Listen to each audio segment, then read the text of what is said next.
Hi, it's Cammy. Charlie talks football.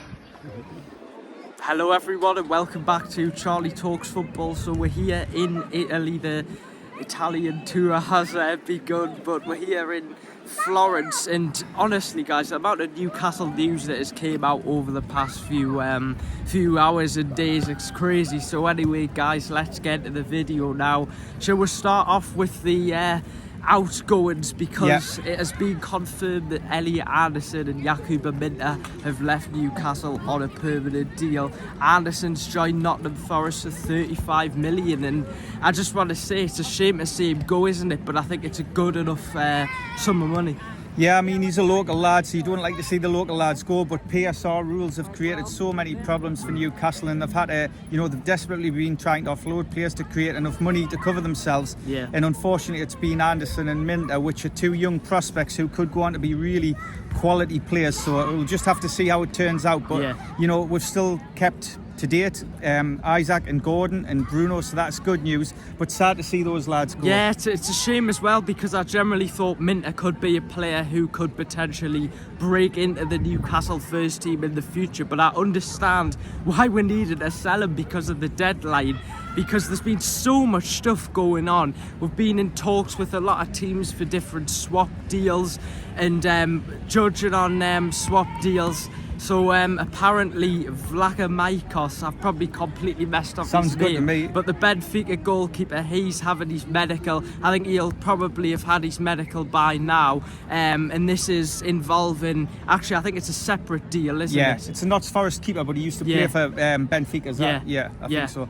But yeah, I mean, I don't know anything about him. Do you, Charlie? But obviously must want to bring a keeper in. I think it's interesting because I know a lot of people were hoping for like a more exciting player like Elanga or Morgan Gibbs-White. So it's a bit of a shame that Newcastle haven't managed to do that. But it'll be interesting. It's an interesting deal that'll hopefully help us to spend more in the forward department. And what do you think about Minteh going to Brighton? He's not kicked a ball for Newcastle really, and we've had to sell him for. I mean, we've made a great profit, but he's a great prospect. So we agreed a fee with Leon. He didn't want to go there. He wants to stay in the Premier League, and he's gone to Brighton. What do you think of that? I think he's going to do really, really well. Obviously, Brighton have got the youngest manager in the Premier League. Former St. Pauli manager. And I think he will do well because, of course, Brighton have got such a good history of developing young players and selling them off for loads of money. So I think it's a bit strange how Newcastle don't actually have a buyback clause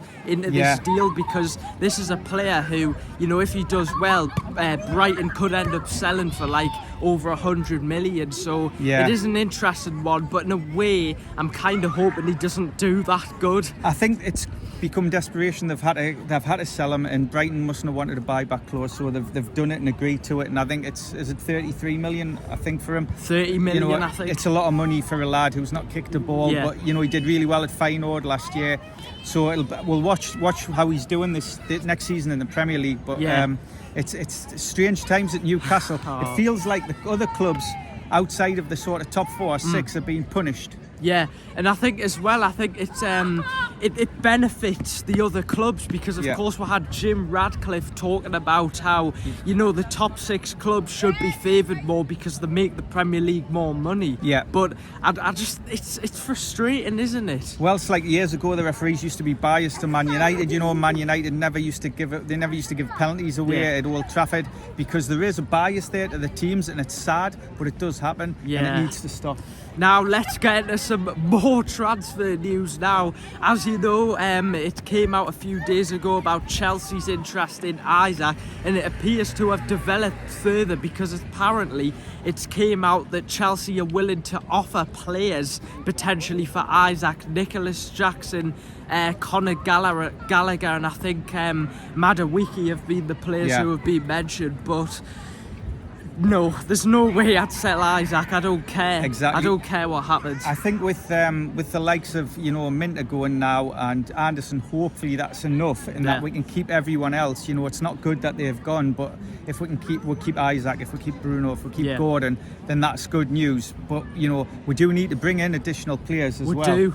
And I think it'd be such a shame if Isaac went to Chelsea. I don't think it is going to happen because, you know, he stated in interviews that he's happy at Newcastle. So it looks like our main players are going to stay. Now, touching on Gordon, there's been links with Liverpool over the past few days that were actually missed. And apparently we were in talks with a deal involving Quansah, the centre-back. And apparently that's why Liverpool pulled out. But it's interesting to hear that Gordon was apparently open to the move. I just want to ask, what were your thoughts on Gordon being interested? I was totally shocked. I was really surprised that Newcastle would consider selling him to Liverpool, but it shows how desperate they were, if it's true. But thankfully that's not happened, and hopefully it won't happen. But, you know, we need to keep him. He was one of our best players last season. I agree. He needs to stay at the club, and I think they've reluctantly sold Minteh and Anderson, and that will hopefully assure us that we'll keep Gordon at Newcastle, because he's vital for us.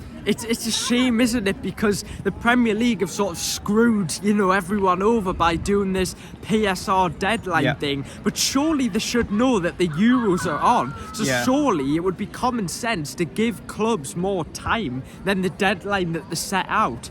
But it's just been crazy. I mean, we're actually turning into Chelsea with the amount of transfer news we've had over the past couple of hours. But what are your thoughts on that Benfica keeper? Will he actually rival Pope? And will he even manage to break into the first team? Although it is unlikely, it'll be interesting to see how he does at Newcastle. And apparently we are still in talks with AC Milan over Malik Thor. So it'll be interesting to see how that develops in the month of July. Was it linked with AC Milan as well? It's going mental, isn't it? We're all in Italy now, and Longstaff's linked with AC Milan. So again, that'll be interesting to see how it turns out. But it's been a crazy past few days and weeks. Fabrizio Romano came out and said that Newcastle are one of the teams you should watch over the next few hours. So we'll be keeping you updated here in Italy. It's been a good start. I've just had some pizza for the first time in Italy. It was very nice. So I'd recommend you go down there. But anyway, guys, make sure to hit that subscribe button. We've got way more content going. Let us know if you like the locations that we're in, because of course it's always nice when you're doing, you know, video in nice locations. But anyway, guys, we'll update you on more Newcastle news, and I'll see you guys in the next one. Take care. Bye.